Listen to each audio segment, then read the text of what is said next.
Ça va, oui. Sauf que l'avion perd de l'altitude. On fonce sur les arbres. Et je n'aurai pas le temps de sortir des trains d'atterrissage. Mais y'a quoi qui va? Ce qui va, c'est que je suis là.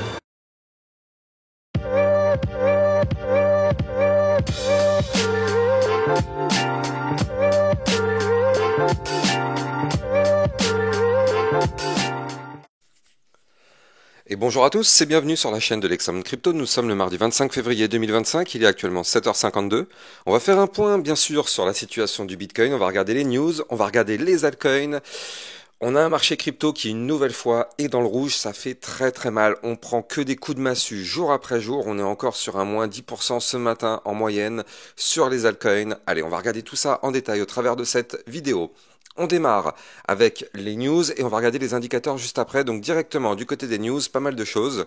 Donc on voit que Bybit voit ses réserves d'Ethereum se reconstituer progressivement après le hack. Donc là, la chute avait atteint 443 691 Ethereum, plongeant jusqu'à un minimum même de 63 807. Donc là, actuellement, ça y est, on est quand même remonté à 159 702 et petit à petit, ça revient doucement à la norme. Je crois même que là, d'ailleurs, à l'heure qu'il est, ils sont quasiment revenus à ce qu'ils avaient avant le hack. Donc ça s'est plutôt bien passé au final pour Bybit. Le compte officiel de Stratégie, donc vous savez MicroStrategy, qui a vu son logo changer, ça y est, maintenant ils ont pris un logo, regardez, le logo du Bitcoin, c'est quand même assez incroyable. Donc là, du coup, le parti, il est complètement pris, hein, ça y est. Donc un nouveau signal ou une déclaration d'amour au Bitcoin. Bah écoutez, pour l'instant, on sait pas trop, mais en tout cas, tout ce qu'on sait, que c'est quand même un élément quand même assez choc pour cette entreprise, quand on sait que leur but est de devenir justement, eh bien, la banque de Bitcoin entre guillemets, hein, bien sûr. Et justement, en parlant de ça, eh bien, juste derrière, il y a Crypto Détente qui nous pousse que ils viennent de renforcer leur réserve de Bitcoin. Donc là, la semaine dernière. Donc c'était, en fait, en réalité, c'était lundi. Hein, ils ont acquis encore 20 356 bitcoins. Je ne sais pas si vous vous rendez compte, 20 356 bitcoins pour un montant de 1,99 milliard de dollars, soit un prix moyen de 97 514 dollars par bitcoin. Et donc, avec cet achat, Stratégie détient désormais un total de 499 096, donc quasiment 500 000 bitcoins juste pour eux. Je ne sais pas si vous vous rendez compte, c'est juste colossal. Dans le club Exarocket, on avait vu la crypto io.net ainsi que la crypto-monnaie RSR. Donc si vous voulez recevoir encore plus de de vidéos crypto, ça se passe dans le club. D'après un rapport sur les ETF Bitcoin aux États-Unis, donc d'après Marcus Thielen de 10x Research, seuls 44% des investissements dans les ETF Bitcoin américains seraient destinés à une conservation longue durée. La plus grande part des fonds restants serait liée à des stratégies d'arbitrage à court terme. Depuis le lancement en janvier 2024, sur les 39 milliards d'entrées nettes, seulement 17,5 milliards correspondraient à des achats pour du long terme. Donc effectivement, ça fait quand même, c'est pas la totalité, ça fait quand même une partie. Malheureusement, du côté des US, donc le Montana dit non à la réserve de Bitcoin. La Chambre des représentants du Montana a rejeté le projet de loi visant à créer un fonds d'investissement incluant le Bitcoin, les stablecoins et les métaux précieux. Donc malheureusement, le vote s'est conclu par 41 voix contre et 59 voix, non je dis le contraire, 41 voix pour et 59 voix contre. Donc les législateurs craignent des risques de spéculation avec les fonds publics. Crypto Détente qui nous pousse que donc là, on a l'avancement des États-Unis vers les créations de réserves au passage. Donc on voit plusieurs projets de loi qui sont en cours d'examen pour intégrer le Bitcoin dans les actifs stratégiques du pays. Donc regardez, on voit effectivement donc ceux qui ont été annulés, donc Montana et d'autres, mais on en a encore plein qui sont en cours ça suit leur cours en fait, c'est en cours de traitement, donc il n'y a pas encore de validation, il n'y a pas encore de rejet. On a quand même des États qui sont quand même très très avancés, hein, donc franchement, on serait pas surpris d'en voir quand même quelques-uns valider tout ça, donc affaire à surveiller de très très près. Crypto Détente qui nous pousse que Robinhood sort blanchi de l'enquête de la SEC. Donc la SEC a officiellement clôturé son enquête sans engager de poursuite. Donc cette enquête n'aurait jamais dû voir le jour. Robinhood Crypto a toujours respecté les lois fédérales et continuera à le faire. Donc c'est ce que nous dit effectivement Robinhood.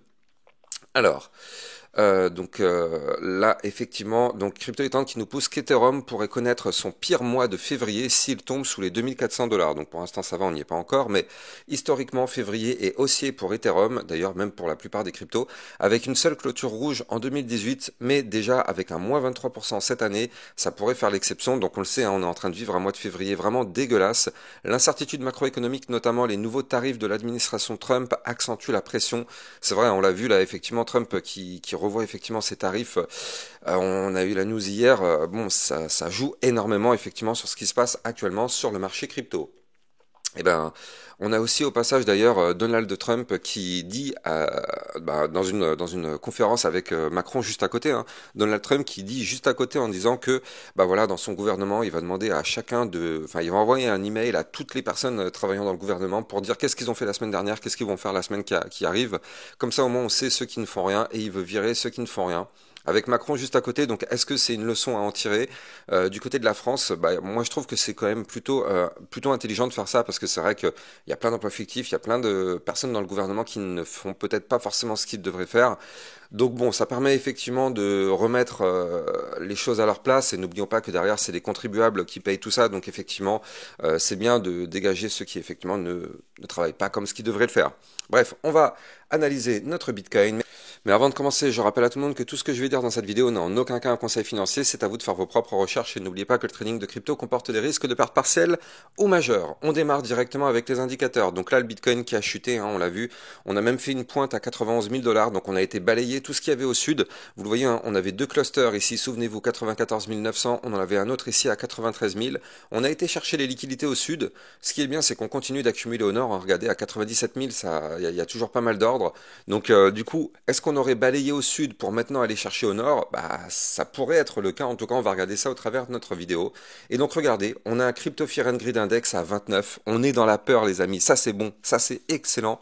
On est dans la peur et si on continue de chuter encore un tout petit peu, on risque même de se retrouver dans l'extrême peur. Donc là, c'est un moment où personne n'ose investir sur le marché.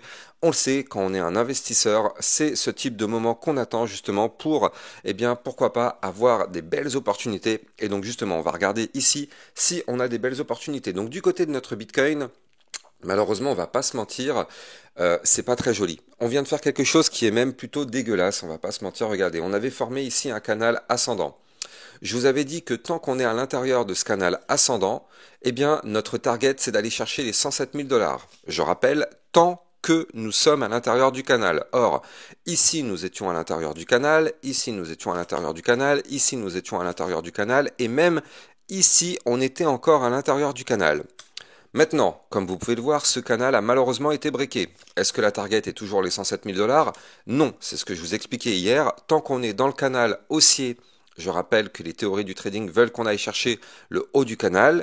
Maintenant, le canal haussier a été cassé, donc la target a changé, tout simplement. Je dis ça parce qu'il y a tous ceux qui vont dire oui, il retourne sa veste, blablabla. Non, je n'ai jamais dit ça, je répète ce que je vous ai toujours dit.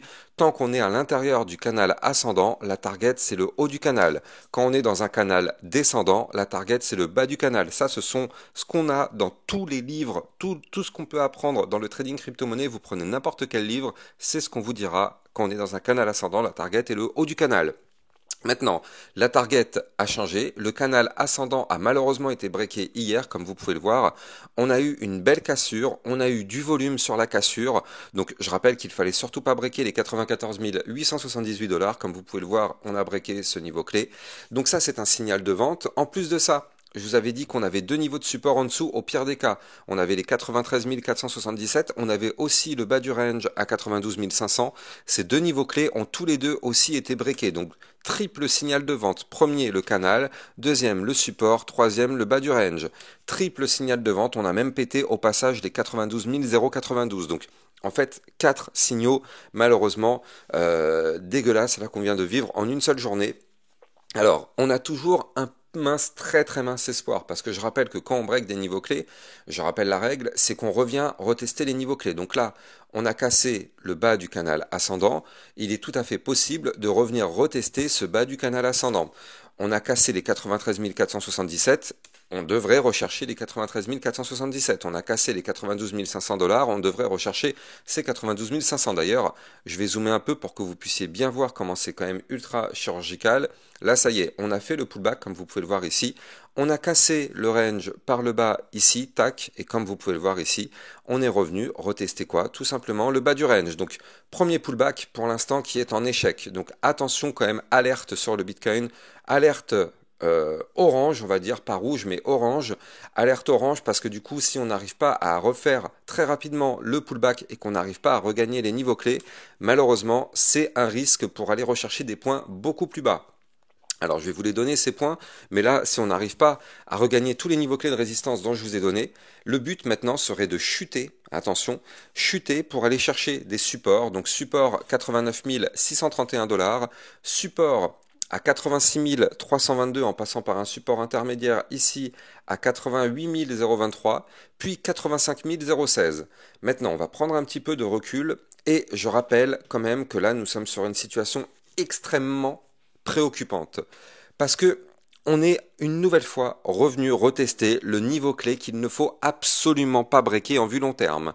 Je rappelle qu'en vue long terme, ici, on est en train de former un gigantesque premier top, deuxième top. Je rappelle que ça, c'est une figure chartiste de retournement baissier. La target de ce pattern, c'est d'aller chercher les 80 000 $, voire même, pourquoi pas, les 75 000 $. Donc là, on est actuellement pile poil sur le niveau clé qu'il ne faut pas breaker. Donc le niveau clé, il est ici. En fait, on en a deux. On a les 92 092 et juste en dessous, on a ici donc le fameux bad range hebdomadaire 91 231. Pour l'instant, ça tient. On croise les doigts pour que ça tienne parce que si ça lâche, je vous assure que les altcoins vont prendre très très cher parce que le Bitcoin va nous faire une chute de 5-10% peut-être. Regardez ça, c'est quand même bien à 12%, hein, 12% quand même, donc attention à ça. Donc ça pourrait être du moins 30, moins 40 sur les altcoins. Donc prudence extrême en ce moment, mais la situation est quand même préoccupante. Donc là, on est quand même sur des niveaux clés de support. Ça a tenu, regardez quand même depuis ici, hein, depuis le mois de novembre, on touche ce niveau clé de support, ça a toujours tenu. Donc il y a quand même l'espoir que ça continue de tenir, mais prudence extrême quand même, parce que là, la situation est délicate et la situation est préoccupante quand même du côté du Bitcoin. Alors, pour calmer un petit peu les tensions, il faut quand même se rappeler que d'un point de vue long terme, on a quand même fait toute une phase de consolidation ici entre le 4 mars et le 4 novembre 2024. On a fait toute une phase de consolidation et comme vous pouvez le voir, on est au-dessus. Donc ça veut dire quoi tout simplement? Ça veut dire que tant qu'on ne retourne pas en dessous de cette zone de consolidation, donc c'est-à-dire qu'en réalité, tant qu'on est au-dessus des 71 927 en vue long terme, on est bullish. On est bullish sur le Bitcoin en vue long terme. N'oublions pas ça, les amis. N'oublions pas ça. Regardez cette configuration. Comment dire qu'on est bear? Comment dire qu'on est en bear market?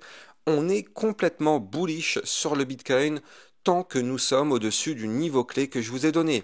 Alors effectivement, si on perd ce niveau clé, ça changerait la donne sur du long terme, mais pour le moment, on en est quand même très très loin. Pour le moment, la configuration est et reste complètement bullish avec des points bas de plus en plus haut, des points hauts de plus en plus haut, tendance complètement haussière long terme sur le Bitcoin, même si on peut avoir un retracement, on reste toujours pour le moment dans cette configuration. Donc ça reste néanmoins excellent sur du long terme malgré la situation préoccupante. Maintenant, dans mes précédentes vidéos, on avait détecté quand même qu'on devait s'attendre à un mouvement volatile. On avait détecté les bandes de Bollinger hyper resserrées, donc on savait qu'on allait avoir un mouvement malheureusement puissant, mais on ne savait pas dans quelle direction. On ne peut pas savoir dans quelle direction ça va aller. Parce que du coup, on peut détecter qu'il y a des moments clés, mais on ne peut pas savoir si ça va breaker ou pas vers le nord ou vers le sud. En tout cas, on savait que là, on devait s'attendre à de la volatilité parce que les bandes de Bollinger étaient hyper resserrées. On a eu notre mouvement, on l'a eu, hein, ça y est. Maintenant, le problème, c'est que c'est un mouvement baissier. Alors, encore une fois, on a l'espoir, comme je le disais tout à l'heure, on a l'espoir parce qu'on sait que les niveaux clés qu'on a breakés, on sait qu'on reviendra les chercher tôt ou tard. On le sait. Ça, c'est comme ça que ça se passe à 99% du temps. On le sait. Donc, pour l'instant, on a encore un peu de situation préoccupante, mais ce serait pas surprenant de revenir voir le Bitcoin, retester les 92 092, 93 477 ou encore les 94 800 $. Ce serait pas une surprise et nous, ce qu'on veut, c'est une réintégration du canal en venant du bas, ce qui serait cette fois-ci par contre complètement bullish parce que si on fait ça, boum, ce serait pour aller chercher directement dans les prochains jours le haut du canal, voire même faire un nouvel ATH. Donc ça, par contre, ce serait extrêmement bullish, même si pour l'instant, ce n'est pas le cas. Allez, on va continuer sur les altcoins, mais je rappelle avant ça que vous pouvez me suivre sur Twitter pour recevoir toutes les news et toutes les actualités, et vous pouvez rejoindre aussi le club Lexa Rocket si vous aussi vous souhaitez recevoir encore plus de vidéos que ce que vous avez sur YouTube. Donc ça se passe dans le club, le lien est en description de vidéo. Allez, on va checker les altcoins et donc justement on commence directement, obligatoirement par l'Ethereum. Vous le savez, je l'analyse très régulièrement sur ma chaîne et malheureusement, qu'est-ce qui s'est passé du côté de l'Ethereum? On break, ça fait très très mal. Là aussi, on avait détecté une configuration explosive. On avait vu qu'on avait des bandes de Bollinger hyper resserrées. On avait vu qu'effectivement, on avait une configuration intéressante. C'est-à-dire que là, vous le voyez, hein, c'était ultra compressé du côté des bandes de Bollinger. Donc, on savait qu'on allait avoir là aussi un mouvement explosif. Mais regardez ce qui s'est passé. On a fait une feinte de casser les bandes de Bollinger par le haut, et derrière on a réintégré. Et ça malheureusement on le sait, quand on réintègre un range en venant du haut, malheureusement le but est d'aller chercher le bas du range, donc c'est exactement ce qu'on a fait. Vous voyez, on a réintégré ici le range par le haut, on a été chercher le bas du range ici à 2595 $, et on a même cassé ce range par le bas. Donc là, du côté de l'Ethereum, prudence extrême, on avait un support à 2555, ça a lâché, prochain niveau clé de support 2343 et prochain niveau clé de support 2146. Pour le moment, strictement rien ne nous indique un retournement de tendance à la hausse. On continue tout simplement malheureusement la phase baissière, même si il faut se dire qu'au bout d'un moment, tous les niveaux clés qu'on break seront retestés. Regardez, là on avait cassé un niveau clé extrêmement important avec le bas du range, 3125 $, il faut se dire qu'à un moment donné, ce niveau clé, on y retournera. Donc c'est pour ça que ça fait mal, ça fait très très mal pour le moment. On continue la tendance baissière, de toute façon, je vous l'avais dit, hein, tant qu'on est sous cette ligne de tendance baissière, elle est encore là, elle n'a pas bougé, je fais juste la prolonger. Tant qu'on est sous cette ligne de tendance baissière, malheureusement, la configuration reste baissière. Et comme vous pouvez le voir, on s'est une nouvelle fois fait rejeter par cette ligne de tendance baissière. Regardez, à chaque fois qu'on l'a touché, donc ici, ici, ici, et maintenant ici, à chaque fois qu'on a touché la ligne, on a toujours été rejeté. Donc là, du côté du Bitcoin, malheureusement, de l'Ethereum, c'est quand même vraiment délicat. Alors on le sait, tout ça, ça continue, c'est lié au Bitcoin, la Bitcoin dominance qui continue d'exploser. Donc attention à ça, on est à 62%, ça continue de monter. Je rappelle que tant que cette Bitcoin dominance va continuer d'être aussi forte, le Bitcoin seul fera des mouvements, que ce soit haussier ou baissier, mais surtout quand c'est des mouvements baissiers, là par contre ça a des impacts dramatiques sur les altcoins. Par contre, quand le Bitcoin pousse, il pousse tout seul. Et oui, la Bitcoin dominance reste trop haute. Donc pour l'instant, c'est quand même hyper délicat. Je rappelle avant de continuer que vous pouvez trader ces crypto-monnaies en utilisant mon lien de parrainage Binance que vous avez en description de vidéo qui vous permet d'obtenir un bonus à vie sur vos frais de trading et ça vous permet de trader sur une plateforme enregistrée PSAN auprès de l'AMF. Donc n'hésitez pas, vous avez le lien en description de vidéo. Donc là, effectivement, cette Bitcoin dominance, on n'a pas le choix, on est obligé de la respecter quand on voit comment elle est. Franchement, elle est très très haute, donc c'est extrêmement dangereux et extrêmement préoccupant. On va jeter un coup d'œil du côté de la crypto ADA Cardano parce que là aussi, hein, malheureusement, du côté de l'ADA, ça fait une petite dégringolade. C'est un petit peu quand même délicat parce que là, on est en train de tenter de breaker un niveau clé extrêmement important, c'est-à-dire qu'on a un niveau clé de support à 0,68. Si on pète ce niveau clé de support, attention, direction les 0,5656. Donc vous l'avez compris, du côté de l'ADA Cardano, c'est extrêmement dangereux. On a des bandes de Bollinger resserrées, on est actuellement positionné sur le bas des bandes de Bollinger, donc attention à ne pas les casser par le bas. Ce qu'on veut, nous, c'est réintégrer ici les 0,8436 pour réintégrer l'ancien range en vue moyen terme. Et donc si on réintègre l'ancien range, dans ce cas-là, ça nous permettrait de valider un double bottom et de réintégrer le range par le bas. Comme je vous l'ai dit, ce serait pour aller chercher après le haut du range. Donc c'est pour ça que nous, on veut absolument repasser au-dessus du niveau clé des 0,8436 pour se sortir de cette situation délicate. Mais là, pour le moment, tant que le Bitcoin n'aura pas repris une configuration haussière, ça reste délicat du côté des altcoins et tant que la Bitcoin dominance ne chute pas, ça reste extrêmement, vraiment extrêmement délicat. C'est vraiment une situation très tendue quand même. Donc bon, affaire à surveiller de très très près. Soyons extrêmement prudents. En tout cas, si vous avez kiffé la vidéo, n'oubliez pas de liker, commenter, partager au maximum. Vous le savez, ça participe au référencement de ma chaîne YouTube et n'oubliez pas de vous abonner pour recevoir tous les jours une, 2 à 3 vidéos concernant le Bitcoin et les altcoins. Je vous souhaite de passer une bonne journée. Je vous dis à plus tard. Ciao, ciao.